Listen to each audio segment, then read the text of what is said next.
10 Star news. ఇక details చూసుకున్నట్లయితే కొన్ని నినాదాలు మాత్రమే జై శ్రీరామ్ అనే నినాదాలు మాత్రమే ఇచ్చుకుంటూ మన యొక్క జానకి రామ లక్ష్మణ జానకి జై శ్రీరామ్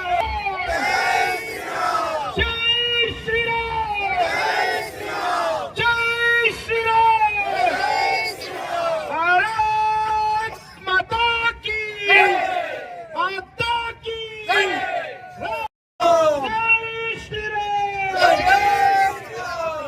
దయచేసి రాముడు హనుమంతుడు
తారీఖు జరగాల్సిన విజయోత్సవ ర్యాలీ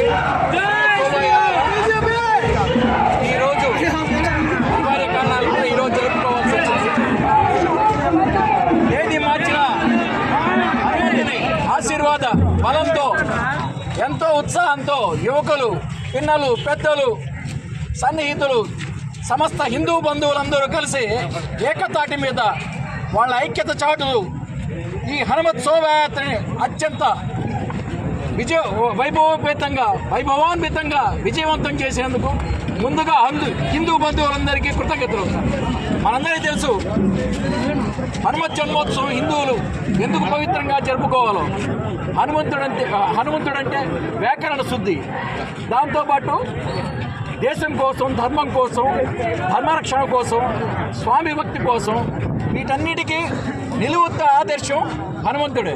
కాబట్టి నేటి యువత హనుమంతుడిని ఆదర్శంగా తీసుకొని ఈ దేశం కోసం, ధర్మం కోసం, ఈ దేశ పురోభివృద్ధి కోసం కృషి చేయాలని ఈ దేశ యువతకి, ముఖ్యంగా మన వెంకటగిరి యువతకి ఈ హనుమత్ శోభాయాత్ర సందర్భంగా మీ అందరికీ విజ్ఞప్తి చేస్తున్నాను. హనుమాన్ శోభాయాత్ర విశ్వ హిందూ పరిషత్ ఆధ్వర్యంలో జరగడం, ఇంత వైభవపేతంగా జరిపినటువంటి విశ్వ హిందూ పరిషత్ ఆర్గనైజేషన్ కమిటీ సభ్యులకు, నా హిందూ బంధువులందరికీ కూడా శిరస్సు వంచి నమస్కరిస్తున్నాను. ముఖ్యంగా ఈరోజు నిజంగా మన పూర్వజన్మ సుకృతంగా భావించాలి. వెంకటగిరిలో ఇంత వైభవపేతంగా ఈ వర్షాన్ని సైతం లెక్క చేయకుండా మన యువత చూపినటువంటి ఉత్సాహం చూస్తుంటే నిజంగా హిందువుల్లో ఉన్నటువంటి ఐక్యత కోసం నిజంగా మనం అందరం గర్వపడాలి హిందువుగా పుట్టిన దానికని చెప్పి అందరికీ సభాముఖంగా తెలియజేస్తున్నాను. మనకు ఆదర్శప్రాయుడు, మానవాళి జీవితంలో ఆదర్శప్రాయంగా జీవించాలి అంటే ఇగో శ్రీ రామభక్త హనుమాన్ అంటే శ్రీరామచంద్రమూర్తిని ఆదర్శంగా తీసుకుంటారు. ఒక గొప్ప కొడుకుగా, ఆడిన మాట తండ్రి మాట జమదాటని కొడుకుగా, ఏకపతివ్రతుడుగా, ఇలాగే హనుమంతుడిని ఆదర్శంగా తీసుకోవాల్సిన అవసరం ఇప్పుడు యూత్కి చాలా అవసరం ఉంది. ఎందుకంటే నమ్మకానికి, ధైర్యానికి పెట్టిన పేరు హనుమంతుడు. ఈరోజు రామభక్త హనుమాన్ ఒక వ్యక్తి నమ్మకంగా ఇంకొకరి దగ్గర విశ్వాసంగా ఉన్నాడు అంటే దానికి మనం హనుమంతుడిని పోలుస్తాం. అదేవిధంగా ప్రేత పిశాచులు దెయ్యాలైనా సరే హనుమంతుడు బొమ్మ కడితే, మెడలో హనుమంతుడిని వేసుకుంటే ఎవరైనా సరే దూరం అయిపోతారు. అంటే ఆ హనుమంతుడిలో ఉండేటువంటి ధైర్యం, విజ్ఞానం అన్నీ చాలా గొప్ప విషయం అని చెప్పి తెలియజేస్తూ ఈ హనుమంతుని శోభాయాత్రకు నన్ను ఆహ్వానించడానికి వాళ్ళందరికీ కూడా పాదాభివందనం తెలియజేస్తూ ఈ గొప్ప కార్యక్రమం చేసిన ప్రతి ఒక్క ఆర్గనైజర్కి నిజంగా హిందువులందరూ గర్వపడే విధంగా చేసినటువంటి మన హిందువులందరికీ కూడా శిరస్సు వంచి నమస్కరిస్తూ